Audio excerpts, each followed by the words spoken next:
ஒரு பிரியாணி இப்படி செஞ்சு பாருங்கள், ரொம்ப ஈஸியாக இருக்கும்.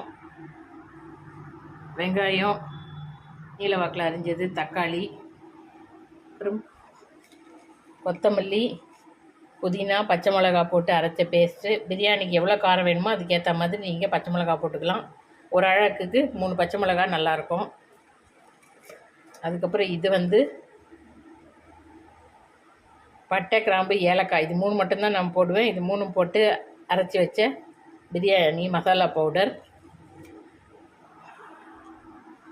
இஞ்சி பூண்டு பேஸ்ட், இஞ்சி பூண்டு கருவேப்பிலை போட்டு அரைச்சி வச்ச பேஸ்ட்டு. இதெல்லாம் தேவையான அளவு போட்டு நல்லா வதக்கிட்டு சிக்கன் கழுவி வச்சுருக்கேன். இதை அதோடவே போட்டு அரிசியும் போட்டு ஒன்றா வேக வச்சு எடுத்துடணும். நான் காட்டுறேன் பாருங்கள். முதல்ல வெங்காயம் போட்டாச்சு. வெங்காயம் நல்லா பாதி வதங்கினதும் இஞ்சி பூ வெங்காயம் 3/4 பாகம் வதங்கினதும் இஞ்சி பூண்டு பேஸ்ட் தேவையான அளவு போட்டுக்கோங்க. இஞ்சி பூண்டு கருவேப்பிலையும் அதுலேயே இருக்குது. நல்லா இது வதங்கணும். இஞ்சி பூண்டு பேஸ்ட் நல்லா வதங்கிடுச்சு. இப்போ தக்காளி போட்டுக்கோங்க. வெங்காயம் தக்காளிலாம் நல்லா வதங்கிடுச்சு. இப்போ நம்ம அரைச்சி வச்ச புதினா, கொத்தமல்லி, பச்சை மிளகாய் பேஸ்ட்டை ஊற்றிக்குவோம். இதுவும் கொஞ்சம் பச்சை வாசனை போகணும். இது சீக்கிரமாக பச்சை வாசனை போயிடும். இதையும் வதக்கிக்காங்க.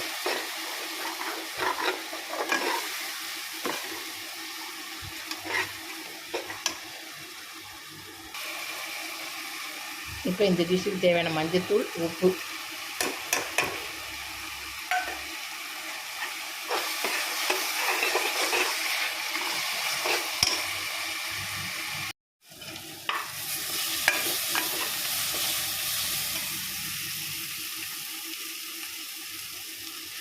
இப்போ சிக்கன் இதில் போட்டுட்டு இந்த மசாலாவோட நல்லா பரப்பி விட்டு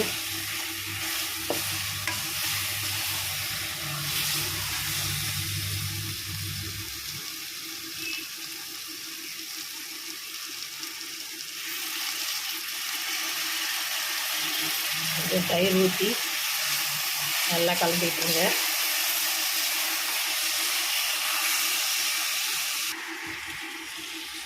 இப்போ கடைசியாக தான் இந்த மசாலாத்தூள் போடணும், இல்லைன்னா அடியில் உட்காந்து அடி பிடிச்சிடும்.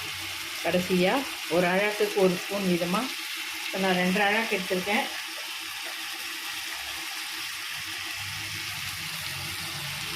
ரெண்டரை ஸ்பூன் போட்டுட்டேன். மசாலா பட்டு பரட்டி விட்டுட்டு 1/2 டம்ளர் பால்,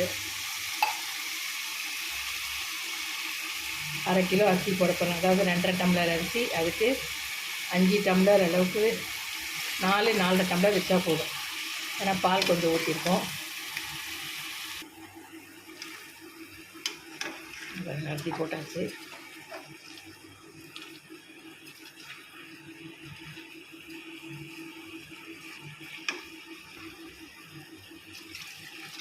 கலந்து வச்சு தண்ணியை ஊற்றியாச்சு.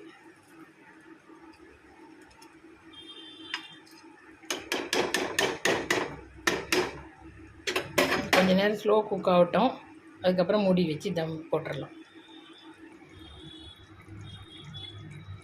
கொஞ்ச நேரம் இந்த மாதிரி ஓப்பனில் வேக விட்டுட்டு இந்த மாதிரி தண்ணி அரிசியெல்லாம் சமமாக வந்ததும் குக்கர் மூடி போட்டு ஒரு 2 அல்லது 3 விசில் விட்டு ஆஃப் பண்ணிவிடுங்க.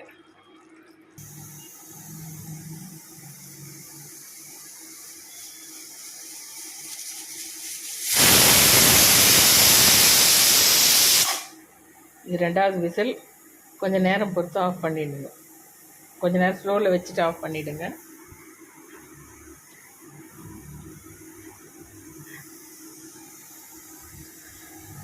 சூப்பராக வரும். சிங்கிள் பாட்டாக செஞ்சிடலாம். ரொம்ப ஈஸியாகவும் செஞ்சிடலாம். எல்லாத்தையும் அரைச்சி ஊற்றிருக்கிறதுனால எதுவும் வாயில் தட்டுப்படாமல் நல்ல டேஸ்ட்டாக, நல்லா சாப்பிட்றதுக்கு வாட்டமாக இருக்கும். இந்த மாதிரி செஞ்சு பாருங்கள். மறக்காமல் சேனலை சப்ஸ்கிரைப் பண்ணிவிடுங்க. இதே மட்டன் செய்யணுன்னா மட்டும், மட்டன் அல்லது நாட்டுக்கோழி செய்யணுன்னா மட்டும் அது முதல்ல 3/4 வேக்காடு இந்த மசாலாலாம் போட்டு கறியை போட்டதும் 3/4 வேக்காடு வேக வச்சு எடுத்துக்கிட்டு அதுக்கப்புறம் அரிசி போடணும். வணக்கம்.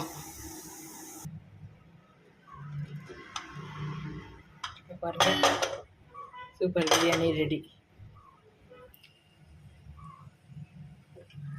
சிக்கனும் நல்லா வெந்துருச்சு, அரிசியும் நல்லா நீளமாக வந்திருக்கு பாருங்கள். Super biryani ready.